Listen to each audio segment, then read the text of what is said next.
Viewers, welcome to BMS vlogs Tamil. இன்றைக்கி chicken gravy எப்படி செய்கிறதுன்னு பார்க்கலாம் வாங்க. கிலோ எடுத்துருக்கேன் பாருங்கள். அதை நல்லா வாஷ் பண்ணி வச்சுருக்கேன். ஒரு 2 கிலோங்க. ஸ்கின் அவுட் பண்ணலை, அது ஸ்கின் இருக்குது. இதுக்கு தேவையான பொருட்கள் என்னென்ன அப்படின்னா, வரமிளகாய் தூள் ஒரு 3 ஸ்பூனுங்க, தனியா தூள் ஒரு 2 ஸ்பூனு, பார்த்திங்கன்னா இஞ்சி பூண்டு பேஸ்ட்டு ஒரு 50 கிராம் அளவுக்கு மிக்ஸ் பண்ணி வச்சுருக்குது, மஞ்சள் தூள் 1 ஸ்பூனுங்க. இதில் பார்த்திங்கன்னா லவங்கப்பட்டை, அதே மாதிரி கிராம்பு, சோம்புங்க, இதுவும் எடுத்துக்கலாம். அதுக்கப்புறமா பார்த்திங்கன்னா இந்த தேங்காய் துருவி வச்சுருக்க ஒரு பெரிய இது தேங்காய் பால் எடுத்துக்கலாம். புதினா இலை ஒரு கைப்பிடி அளவுக்கு எடுத்துக்கலாம். கொஞ்சமாக கருவேப்பிலை எடுத்துக்கலாம். கொத்தமல்லி கொஞ்சம் க்ளீன் பண்ணி வச்சுருக்கோம் பாருங்கள்.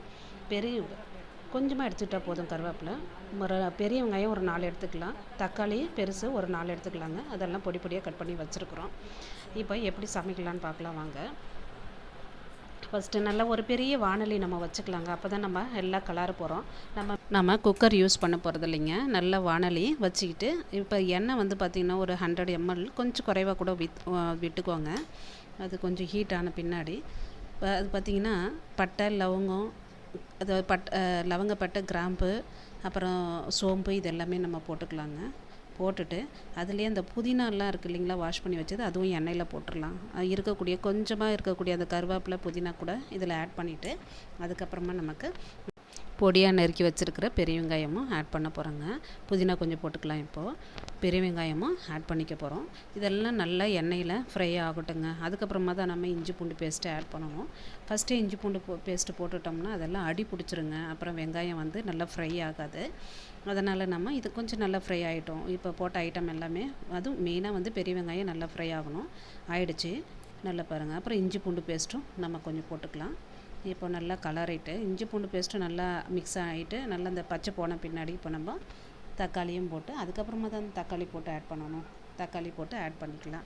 அதுவும் நல்லா கொஞ்சம் ஃப்ரை ஆகிடட்டும். நல்லா பார்த்திங்கன்னா நல்லா ப்ரௌன் கலரில் நல்லா ஃப்ரை ஆகிடுது.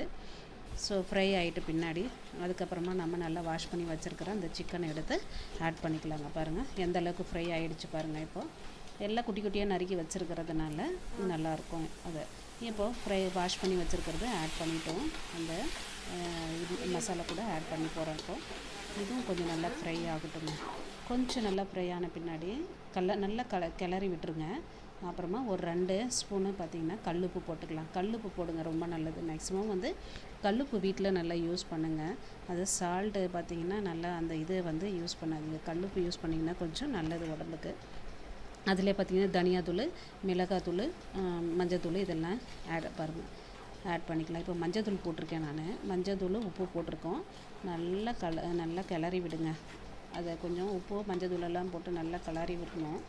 எப்போவுமே நம்ம எண்ணெய் யூஸ் பண்ணும்போது வாஷ் பண்ணுறதுக்கும் உப்பு மஞ்சத்தூளெல்லாம் கொஞ்சம் போட்டு அது வாஷ் பண்ணிக்கணுங்க. அதுக்கப்புறமா இப்போ பாருங்கள், மஞ்சத்தூள் ஆல்ரெடி போட்டுட்டோம். இப்போ வரமிளகாய் தூள், தனியாத்தூள் நெக்ஸ்ட்டு நம்ம போட போகிறோங்க. அதெல்லாம் இப்போ நல்லா இந்த மசாலெல்லாம் இந்த சிக்கனில் ஏறணும். நல்லா மிக்ஸ் ஆன பின்னாடி ரொம்ப டேஸ்ட்டாக இருக்கும். இதுலேயே பார்த்திங்கன்னா ஒரு க்ரீன் சில்லி ஒரு 5 வச்சு நம்ம லைட்டாக கீறி விட்டு அதில் ஆட் பண்ணிக்கலாங்க. அது எண்ணெயிலேயே நம்ம போடக்கூடாது. ஃபஸ்ட்டு இதில் போட்டு கொஞ்சம் டேஸ்ட்டுக்காக தான் இது வந்து ஆட் பண்ண போகிறோம். அந்த க்ரீன் சில்லி லைட்டாக கீறி விடுங்க, போதும். பாருங்கள் எப்படி லைட்டாக கீறி விட்டு அந்த 5 அதில் ஆட் பண்ணிக்கோங்க. நம்ம முழுசாக கட் பண்ணி போட்டோம்னா ரொம்ப அது வந்து பாயில் ஆக ரொம்ப காரத்தன்மை ஜாஸ்தி ஆயிரும். குழந்தைங்கள்லாம் சாப்பிட முடியாது. அதனால் இப்போ இந்த பதத்தில் வந்து ஆட் பண்ணிக்கோங்க. இப்போ இருக்கக்கூடியது வரமிளகாய் தூளும், இப்போ பாருங்கள் தனியாத்தூளும் ஆட் பண்ண போகிறேன் நான்.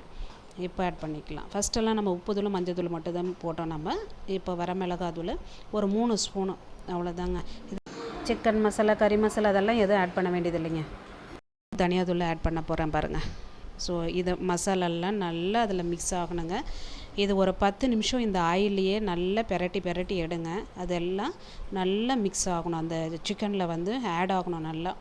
அது பார்த்திங்கன்னா ஒரு நல்ல ஒரு 1/4 பங்கு அதுலேயே அந்த நல்லா பாயில் ஆகிட்டோங்க. நல்லா பாயில் ஆகிட்டால் நம்ம சாப்பிடும்போது அது ரொம்ப நல்லா காரசாரமாக ஒரு டேஸ்ட்டாக நல்லாயிருக்கும். அதனால் இதுலேயே ஒரு 10 நிமிஷம் அந்த மாதிரி நல்லா திருப்பி போட்டுகிட்டே இருங்க. மசாலாலாம் அதில் ஆட் ஆகுது பாருங்கள், எவ்வளோ அழகாக இருக்குது. இப்போ பார்க்குறதுக்கு ரொம்ப டேஸ்ட்டாகவும் இருக்கும். அதுக்கப்புறமா தான் நம்ம வந்து வாட்டரை ஆட் பண்ண போகிறோம். வாட்ரு வந்து பார்த்திங்கன்னா நம்ம வீட்டில் எத்தனை பேர் இருக்கோமோ அத்தனை பேருக்கு தேவையான அளவுக்கு கிரேவி வேணுங்கிறதுனால, அதுவும் இல்லாமல் இது வந்து ஃபுல்லாக நம்ம குக்கரில் வைக்காததுனால இதுலேயே ஆகும், நல்ல பாயில் ஆகணும் இல்லைங்களா, அதனால் தண்ணி கொஞ்சம் எக்ஸ்ட்ராவே ஆட் பண்ணணும். எந்த அளவுக்கு அந்த சிக்கன் வேகிறதுக்கு தண்ணி வேணுமோ அந்த அளவுக்கும் ஆட் பண்ணணுங்க. இதை நான் என்ன பண்ணுறேன், ஒரு 1.5 லிட்டர் தண்ணி இதில் ஆட் பண்ணுறேன். 2 கிலோ சிக்கன் இல்லைங்களா, 1.5 லிட்டரு தண்ணி இதில் வந்து ஆட் பண்ணுறேங்க. ஏன்னா நாங்கள் ஒரு 8 பேர் இருக்கிறோம். ஸோ 1.5 லிட்டரு பார்த்திங்கன்னா ஆட் பண்ண போகிறேன். இப்போ பாருங்கள் எவ்வளோ அழகாக அந்த மசாலாலாம் இது கூட ஆட் ஆகிடுச்சு பாருங்கள், எவ்வளோ சூப்பராக இருக்குது பார்க்குறதுக்கு. இப்போது ஆமாம், இதில் மசாலா எல்லாம் ஃபுல்லாக மிக்ஸ் ஆகிடுச்சு, காரசாரமாக இருக்கும். இதில் ஒரு 1/4 பங்கு இதில் வெந்துருச்சுங்க. இப்போ வந்து அந்த கேனில் ஒரு 1.5 கேனு வாட்டர் ஆட் பண்ண போகிறேன் நான். பாருங்க, இந்த வானிலையில் இவ்வளோ பெருசு நல்லா வச்சு நல்லா கலரலாங்க. நல்லா வேகிறதுக்கும் நல்லா வச்சு கலரத்துக்கும் நல்லாயிருக்கும். அதனால் இந்த மாதிரி இருக்கிறது யூஸ் பண்ணுங்கள். பாருங்கள் எவ்வளோ அழகாக இருக்குது. நல்லா இப்போ தண்ணி அதில் ஆட் பண்ணிக்கலாம். தண்ணி இப்போது ஊற்ற போகிறேன் பாருங்கள். ஒரு 1.5 லிட்டர் ஊற்றுங்க போதும். தண்ணி ஊற்றிட்டு இந்த கேன்லேயே பார்த்திங்கன்னா 1.5 கேனை ஆட் பண்ணுறாங்க. நல்லா வந்து நமக்கு அந்த கிரேவி வேணுங்கிறதுனால தான் ஆயில் நம்ம இவ்வளோ ஆட் பண்ணியிருக்கோம். அது ஸ்கின் அவுட் பண்ணியிருந்தோம்னா அந்த ஆயில் வந்து நமக்கு இன்னும் கொஞ்சம் கூட ஆட் பண்ண வேண்டியது வந்திருக்கும். ஸோ இதுவே ஜாஸ்தி ஸ்கின் இருக்கிறதுனால அதுலேயே பார்த்திங்கன்னா ஆயில் வந்து அது அப்படியே வருங்க. அந்த எண்ணெய் பசை வந்து அந்த ஸ்கின் இருக்கிறதுனால எப்போயுமே சிக்கனில் எண்ணெய் அப்படியே அதுலேயே வரும். அதனால் பார்த்திங்கன்னா நமக்கு ஆயில் கொஞ்சமாக கூட நீங்கள் ஆட் பண்ணிக்கோங்க. இப்போ இதை நல்லா பிளேட்டு போட்டு மூடிட்டு ஒரு 20 நிமிஷம் அப்படி விட்டுருங்க. நீங்கள் 20 நிமிஷத்துக்கு அப்புறமா எப்படி இருக்குன்னு பார்க்கலாம் பாருங்கள். 20 நிமிஷத்துக்கு அப்புறம் கொஞ்சம் நல்லா வெந்துருச்சு. அப்பப்போ கொஞ்சம் கலாரி விட்டுருங்க, அடி பிடிக்காமல் இருக்கிறதுக்கு அப்பப்போ கலாரி விட்டுருங்க. வெந்துருச்சு. இதில் வந்து அந்த தேங்காய் பால் 1 கப்பு, ஒரு பெரிய முடி சொன்னேன் இல்லைங்களா, அது தேங்காய் பால் 1 கப்பு எடுத்து பாருங்கள் இப்போ தான் ஊற்றிருக்கேன். இப்போ இது நல்லா இது ஒரு 10 நிமிஷம் இருந்தால் போதுங்க. தேங்காய் பால் லாஸ்ட்டாக ஊற்றிட்டு ஒரு 2 நிமிஷம் கழித்து இறக்கி வச்சுருங்க அப்படின்னு சொல்லுவாங்க. ஆனால் சீக்கிரமாக அது வந்து கெட்டு போயிடும். அப்படி செய்யக்கூடாது. ஒரு 10 நிமிஷம் நல்லா அது வந்து பாயில் ஆகட்டுங்க. இப்போ பாருங்கள் எந்த அளவுக்கு அந்த கன்சிஸ்டன்சி இருக்குது பாருங்கள். கொஞ்சம் கெட்டியாக இருக்குது இல்லைங்களா. ஆமாம், நல்லா பாருங்கள் எப்படி இருக்குது அந்த கிரேவி. இப்போ ஒரு பாத்திரத்துக்கு நம்ம மாற்றிடலாங்க. ஒரு 10 நிமிஷம் ஆகிடுச்சு. இப்போ பாத்திரத்துக்கு மாற்றுறேன் நான். பாருங்கள் அந்த எப்படி இருக்குது பாருங்கள். அதெல்லாம் நம்ம அந்த பெரிய வெங்காயம் தக்காளி எல்லாம் சின்ன சின்னதாக நறுக்கிட்டோம் இல்லைங்களா, அதனால் இது பாருங்கள் ஃபுல்லாக ஒரு இது மாதிரி எல்லாம் மிக்ஸ் ஆகிட்ருக்கோம். பெருசாக போடக்கூடாது. நமக்கு அதுவும் நல்ல ஒரு கெட்டியாக இருக்கிறதுக்கு அதுவும் ஒரு ரீசனு. தேங்காய் பால் ஆட் பண்ணும்போது ரொம்ப டேஸ்ட்டாக இருக்கும். பாருங்கள் எந்த அளவுக்கு இருக்குது பாருங்கள், ரொம்ப டேஸ்ட்டாக இருக்குது இல்லைங்களா. இது நீங்கள் உங்கள் வீட்டில் செஞ்சு பாருங்கள். செஞ்சு பார்த்துட்டு கமெண்ட் செக்ஷனில் எனக்கு கமெண்ட் பண்ணுங்கள்.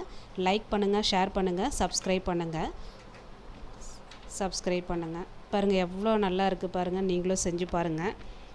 உங்கள் ஃப்ரெண்ட்ஸுக்கும் மறக்காமல் சொல்லுங்கள். நீங்களும் செஞ்சு பாருங்கள். எவ்வளோ நல்லா இருக்குது. நீங்களும் செஞ்சு பார்த்துட்டு கமெண்ட் செக்ஷனில் சொல்லுங்கள். உங்களுக்கு வேறு இன்னும் என்னென்ன வேணும் அப்படிங்கிறதும் உங்களுக்கு கமெண்ட் செக்ஷனில் சொல்லுங்கள். நான் அது உங்களுக்கு போடுறேன் நான். ஓகே, லாஸ்ட்டாக நம்ம அந்த கொத்தமல்லி இலையை நம்ம தூவிடலாங்க. தூவிட்டு அதை கொஞ்சம் நல்லா திருப்பி விட்டுறலாம். பாருங்கள் அது கொஞ்சம் நல்லாவே போட்டுட்டு நல்லா திருப்பி விட்டுருங்க. திருப்பி விட்டுட்டு அவ்வளோதாங்க, பரிமாறி. இப்போ சாப்பாடு இது வந்து பார்த்திங்கன்னா சப்பாத்திக்கு ரொம்ப டேஸ்ட்டாக இருக்கும், சாதத்துக்கு ரொம்ப டேஸ்ட்டாக இருக்குங்க. எவ்வளோ நல்லா இருக்குது பாருங்கள். உங்கள் வீட்டில் நீங்களும் செய்யுங்க. இதை லைக் பண்ணுங்கள், ஷேர் பண்ணுங்கள், சப்ஸ்கிரைப் பண்ணுங்கள். மெயினாக அந்த பக்கத்தில் இருக்கிற பெல் பட்டனை கிளிக் பண்ணுங்கள். அப்போ தான் நான் போடுற வீடியோ உங்களுக்கு உடனுக்குடனே உங்களுக்கு நோட்டிஃபிகேஷன் வருங்க. தேங்க்யூ.